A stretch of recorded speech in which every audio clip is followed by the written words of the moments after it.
Hi everyone, welcome back to my YouTube channel once again. And it's really late in the night.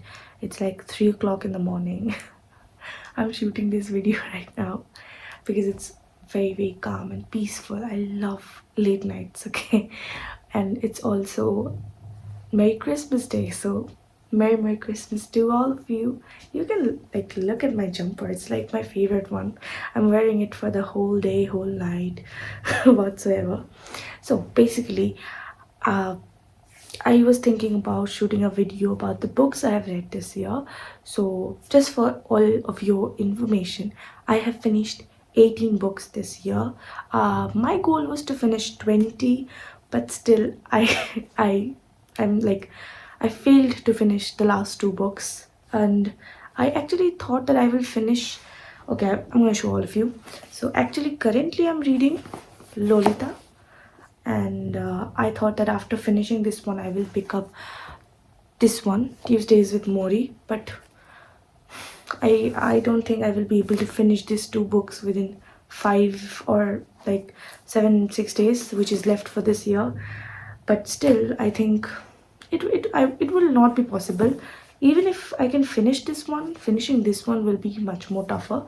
But still I'm happy that I'm able to finish 18 books this year, because the previous year I think I finished 15ish kind of books. So I want to talk about the books I have read this year, and that's why it's like I'm making parts of about the books that I've read, because it's obviously not possible to talk about all 18 books in one single video. It will be really long one and not that fun to watch. So I think I today I have picked up this three books that I want to talk about this year, which I have finished, and later on I will post the parts where I will talk about the rest of the books I have read this year. And basically I'm making this part wise, just so that I can talk about more about the books more elaborately, and who should pick up these books, and what are the positive points, negative points, what I personally liked about those books. And yeah, that is all that I'm going to show all of you. So let's start the video. So the first book that I'm going to show all of you is a book that I literally cried while reading this one. And the book here I'm talking about is Madonna in a Fur Coat. So it's a very emotional read, I have to say. It's not a fantasy, not a non-fiction, it's a literary fiction. And I was literally in tears when I read the part, and I understood that Madonna still was there for him. She was not replying to all of his letters because she was ill. She was in labor. She was enduring all the pain. She was away from him. She still wanted to be with him. She wanted to give that news to him that she was bearing his child. And later on, he, means the Turkishman, got to know that Madonna was still alive, but she died while giving birth to his very own child. And the child was in the train, and the train went away. And at the very last moment, he got to know it was my child. It was my and Madonna's child. And that scene literally broke me. It was something very beautifully written, and I will show all of you how much I have annotated while reading this book.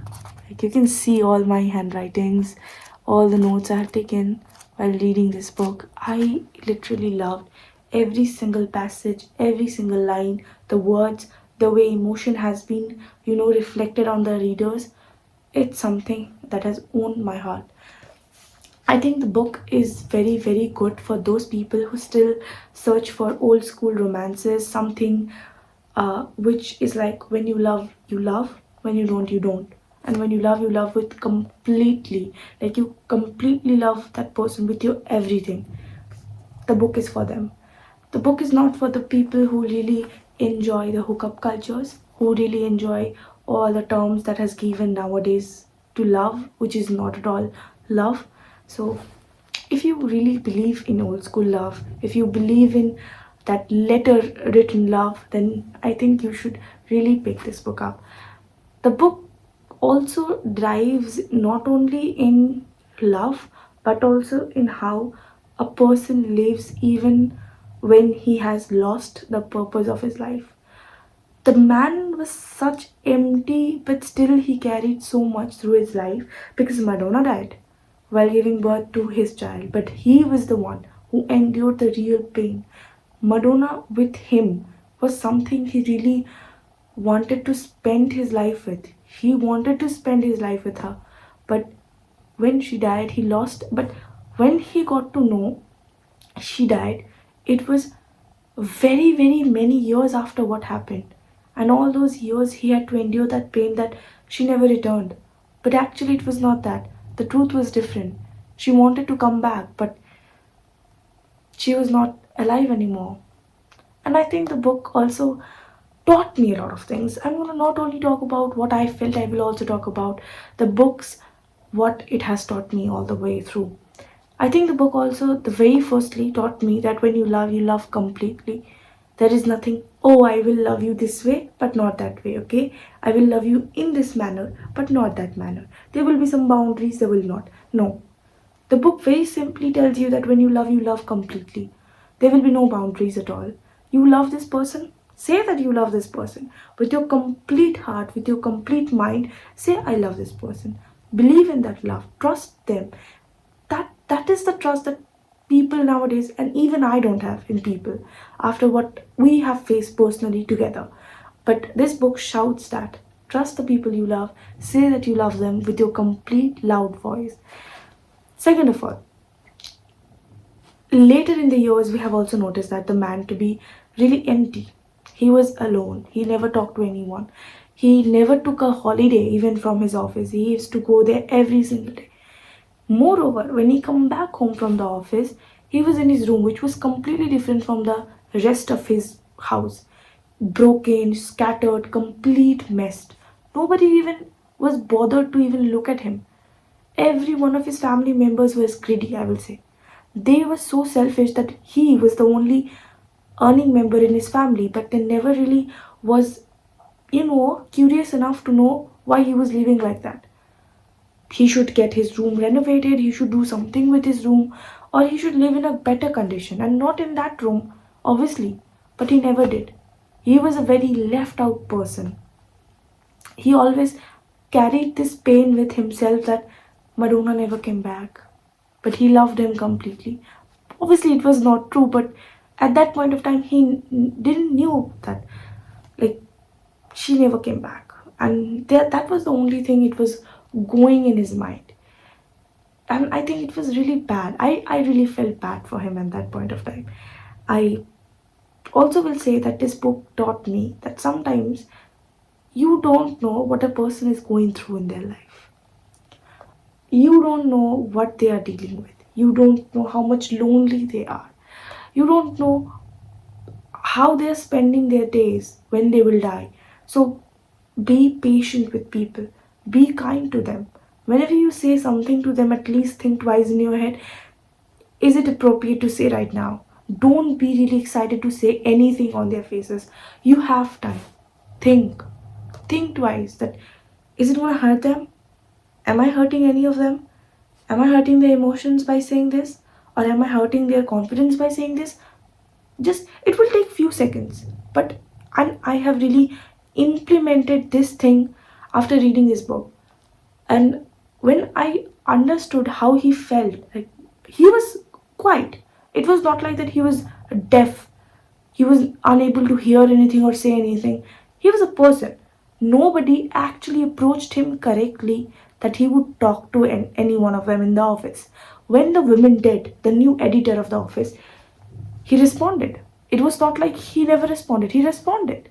And it shows that when you approach a person with correct motive, with a good motive, with a good tone, they also get the confidence to have a conversation with you.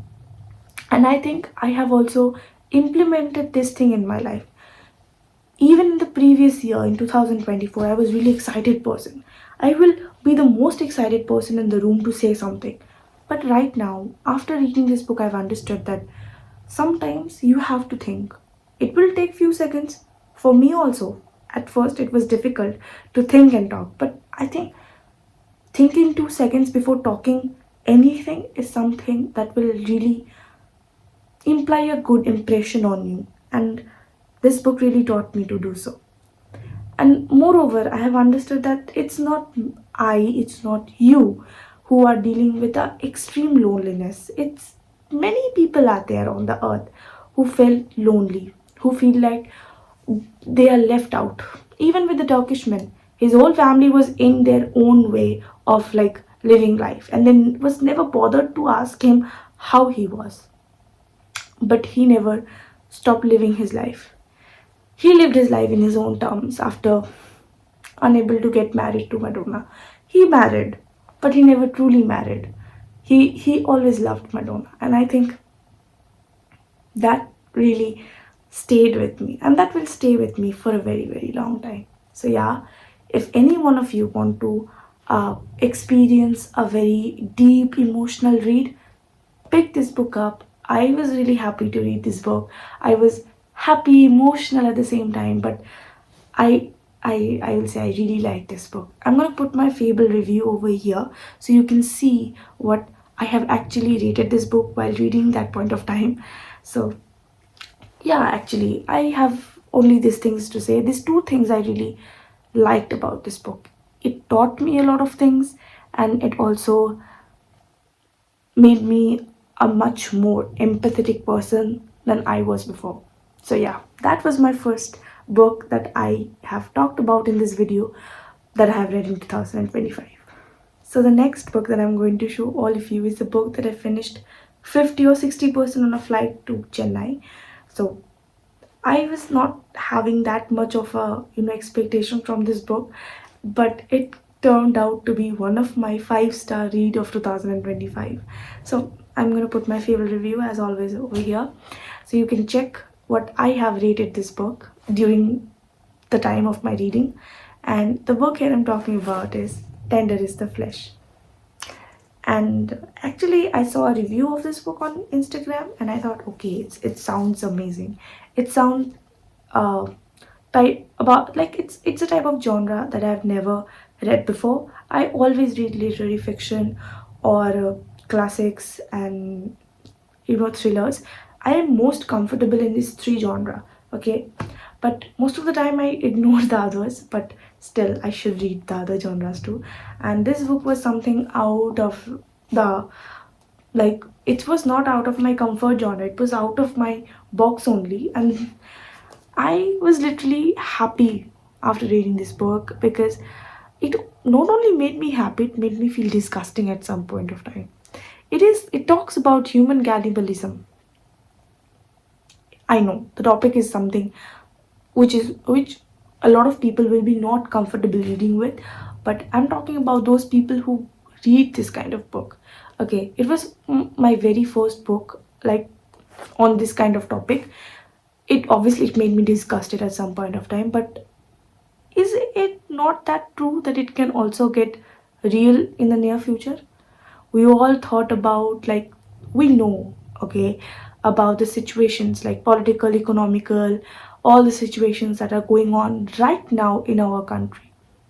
After looking at all the things, don't we think that that incidents which we read in this book can become true in the near future? After COVID, after the lockdown, after the virus spread, I don't think there are like any, what am I supposed to say?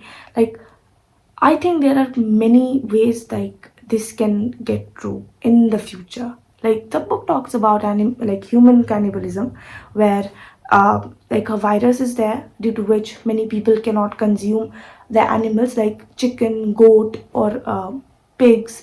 They cannot consume this kind of animal, and obviously we know these are the animals that we consume as our like dietary supplements. But when the animals get affected by the virus, we cannot consume them. Obviously we will also get infected.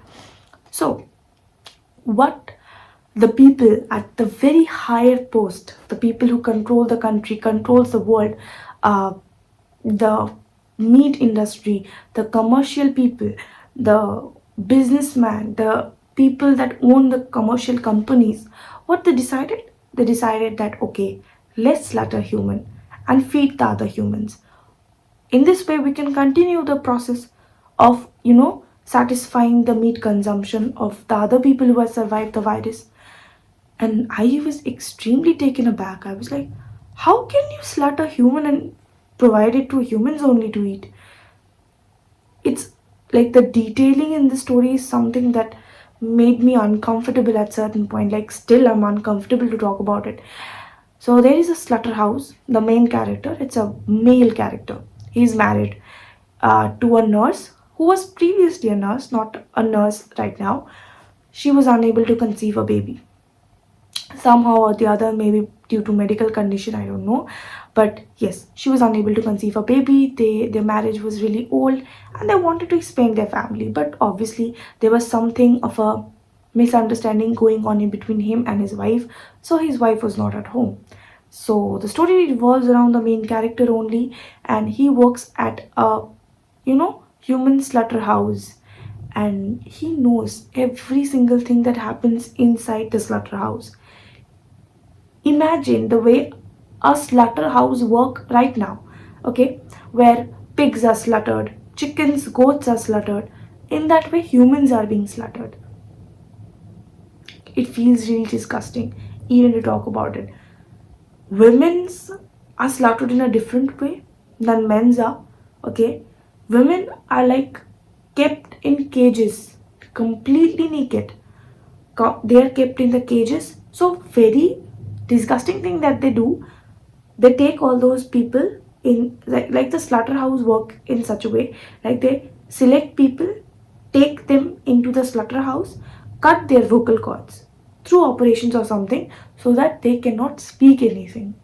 When you have taken the power of speaking, whatever you are going to do with that human, they have no voice to talk about it. They will not even able to make any sounds. So it's better to cut their cords. It's even like disgusting to, I don't know how I'm supposed to, like, they are, like, after cutting their vocal cords, those females are kept in different cages than that of men.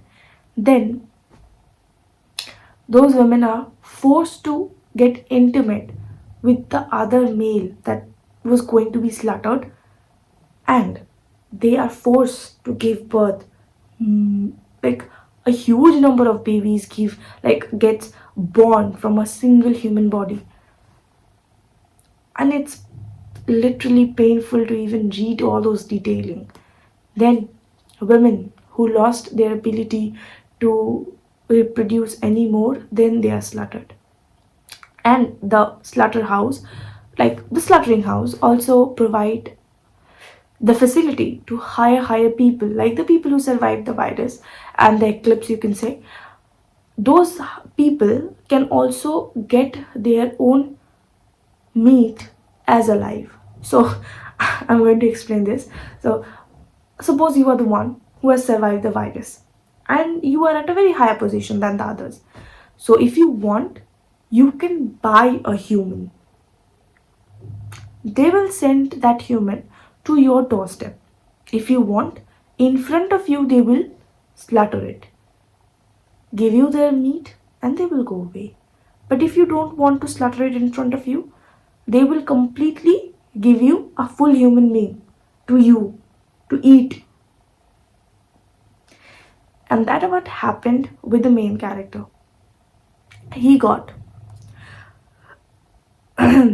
a human as a gift from the slaughterhouse, because he was a very old worker over there and a very experienced one also. So he was gifted one of the humans. It was a woman, and he was not comfortable slaughtering it. Obviously, not even a person staying in the world will be really comfortable with it if his brain is sane. Okay, so he keeps that woman. He never slaughtered her. But there are some adultery writing over here that I don't want to talk about in the channel, but obviously you will be able to read in the book. So I will suggest that if you are above 17, 18, then pick this book up, because by the end of the book there is certain themes and images, certain detailings which is not appropriate to read for youngsters. Okay, So something happens by the end, and both the main character and his wife acts in such a desperate manner that I think is not something a human can act like. And it is also not any kind of their fault, because they are living in such an environment for a very long time that snatching a baby from others arm is not a very big deal. They are literally slaughtering humans, and they have only taken a baby, so it's not a big deal, I think. But yeah, it was a disgusting read, but it was disgustingly, horribly a very true read, I feel like. I don't doubt the thing that this will never happen in the future. It might. I will not even say might, I will say may. This may come true in the future. And I think there are high possibilities of it. After the files that has been like released all of the social media, the Epstein files, I don't think anything is impossible in this world. I don't know. But I have also I feel like this book has taught also me things that I really feel, I don't know, mixed feelings about, but I still. So the first thing I will talk is that if you like sci-fi books, it's not a basically sci-fi. If you love the books where, or if you like the movies where an eclipse like has occurred all over the world, and the main character is trying to survive on his own, and if you like those kind of videos and movies, if you like some kind of violent content to read, some or even a book that will make you feel disgusting, uncomfortable, and out of your reading comfort zone, pick this book up. I gave this book a 5 star because there were reasons. The book first, I think I will talk about is the book literally taught me that anything can happen in the future, and there are multiple. The most important thing that I've learned is that there are multiple powerful, politically uh, wealthy people are there around you who has the power to control the whole world. And the moment they will start to take decisions on other behalves, we will be the one who will be suffering, the common people. And the second of all, i I don't think I've learned this, but I felt this deeply, that the people who were caught by the slaughterhouse, those people were just like us, common people, captured by the powerful ones to actually feed to the other powerful people. And I think this book shows you the most horrible thing a human being can do. And it also shows that when people are desperate for something, here for meat to eat, they will go up to any extent to fulfill their demand. And that's true. I think this is the most important point I have learned, that yes, it's obviously, duh, I never talked about this one, but yes, this is the most important one, that when people are desperate, here it's only meat. In life, people are desperate for many things, obviously. They can go up to any extent. And even the main character, who was being good, even by the end of the book, takes such a kind of decision that was, I don't think, a right one to do so. Even though it was not anything compared to the others, but still it was not a right decision to do so. Yeah, it's a very tough read. I am also contemplating it with my own thoughts, and I'm saying anything that is coming into my mouth, like in my mind, in my mouth. But I think this is the honest review that I'm giving about the book. So, yeah, this was the second book that I've read this year, and it's also a 5 star book. And I think all of us should read this book at least once, because you will understand how whole politics, and there are no direct connection with the politics, okay, but still you will understand the politics goes on among the people who are settled in the very high position in our society. So I think it's a great read, and it's a great read to understand our society a bit more better. So yeah, that was all about this one. So the last book that I'm going to talk about is a book that I finished in November, and I have a very deep corner in my heart for this writer. It's Yoko Ogawa. I finished reading Memory Police by Yoko Ogawa the previous year, and I was completely in love with it. I was, that's a good book. That's a really good book. I think that's something of a story that you have never read, something very different, something I can never think about. The whole story, like she writes out of my thinking range. Every time she comes up with a story, I know it's going to be a banger. So when I saw this book on Instagram that she has also written this book, I was like, okay, I have to give it a try. So the book here I'm talking about is The Housekeeper and the Professor by Yoko Ogawa. I hope you can see it. Yeah. So the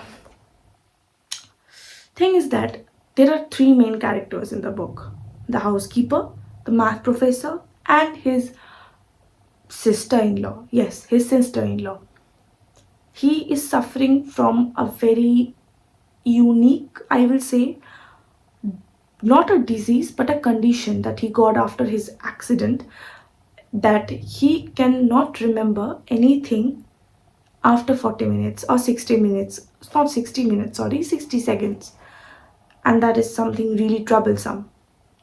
So it is such a condition that when his accident happened in 19 something, up to that point of time, so even before the accident, whatever memory he had, it was intact in his mind. But after that, after the accident, he cannot remember anything after 30 or 60 seconds. 60 seconds went by, he forgets everything that has happened over the span of the 60 seconds. So it's quite of a tough job for the housekeeper to keep an eye on him and take care of him, because it's like really difficult to, cater to these patients. So she gets appointed to his house, and she is a single mother. She actually got in a relationship with a person really young in her age, and somehow or the other they got separated, but she conceived by then, and she had a boy, okay, who the professor used to call as Root, okay. And there's an interesting story behind it.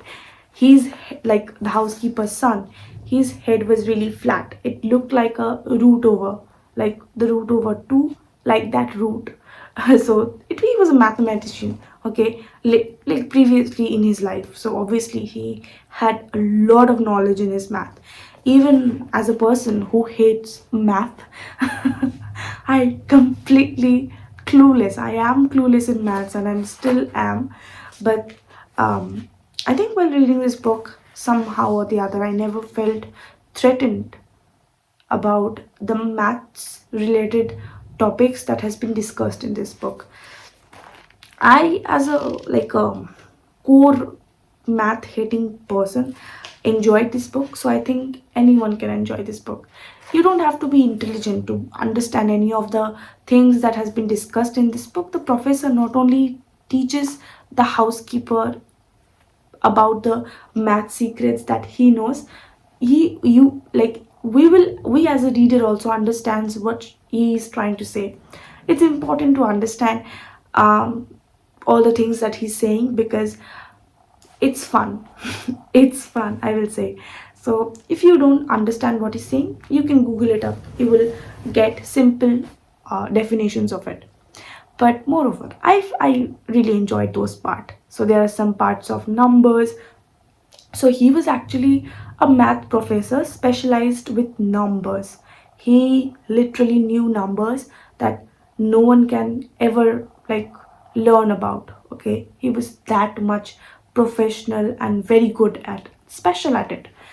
So every day she used to come at his house for cooking, cleaning, and everything. He used to talk to her about the numbers he knew, and in this way they used to spend their time. It was a very quiet little time they spent. Okay, I loved it.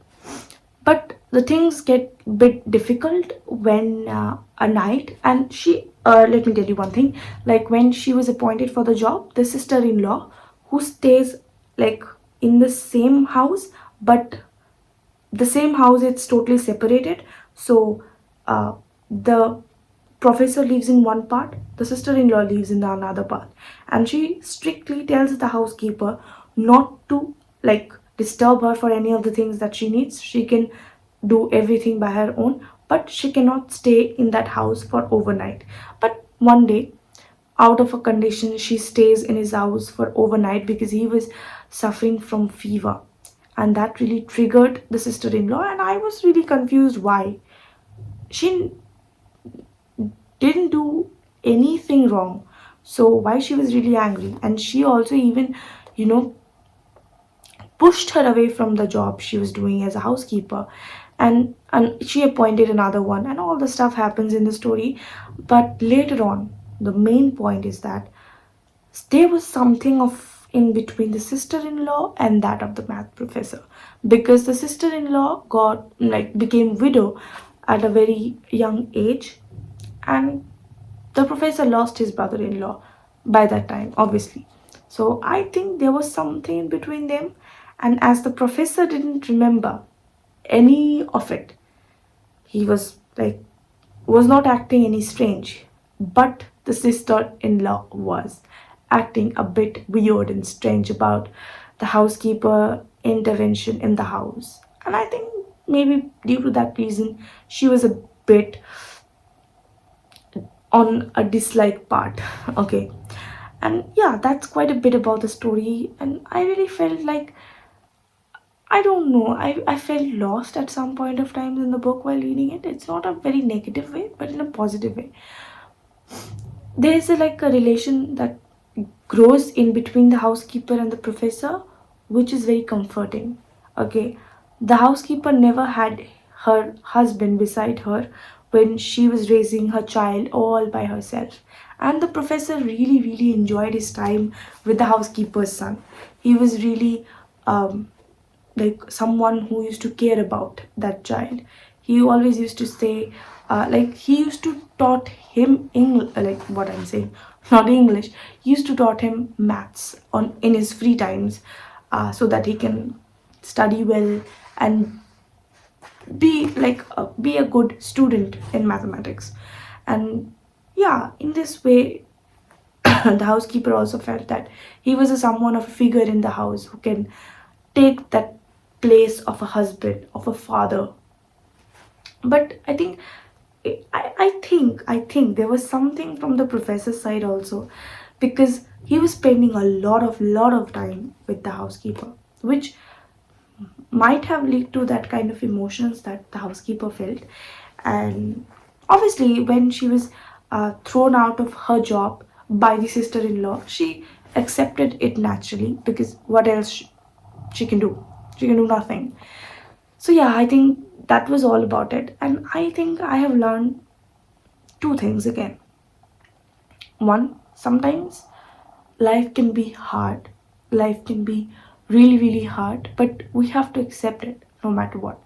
I know at certain point of time, whatever is happening with us right now, we don't like it. We don't want to go through with it. Same happened with the housekeeper, okay? She didn't wanted to lose that job at Professor House. She really liked him. Not always from a love angle, but from genuinely she also liked him, spending his her time with him, cooking for him, and like keeping him all tidy. But she never really wanted to lose that job, but she accepted. So I think that accepting factor is there in the book very prominently. Second of all, I think about I don't think any of the character was wrong. If you look at them individually, they were all right at their individual position. None of them were wrong. If there was anything in between the sister-in-law and the professor, I think then for the sister-in-law to get angry at the housekeeper was something rational thinking. I will not say it was something of a outrageous action that she did. No, it was explainable, okay? But she never really explained any of it to the housekeeper. She just acted strangely. And yeah, second of all, I will say I don't know. I feel like I felt a little bit lost while reading this book, and I I will recommend this book to people who love mathematics. Obviously, you can give it a try, but I will say there are better books by Yoko Kawa. You can read Memory Police. It's a very good one. I think better than this, I really liked Memory Police. It is also good. I really like it. I finished it within a week or so. But if you like the stories where there are not proper names given to the relation that they had, I think you will like this one. Always the relation we had with other people is not something which is explainable. Yeah, that was all about the thoughts that I had about the book Memory Police.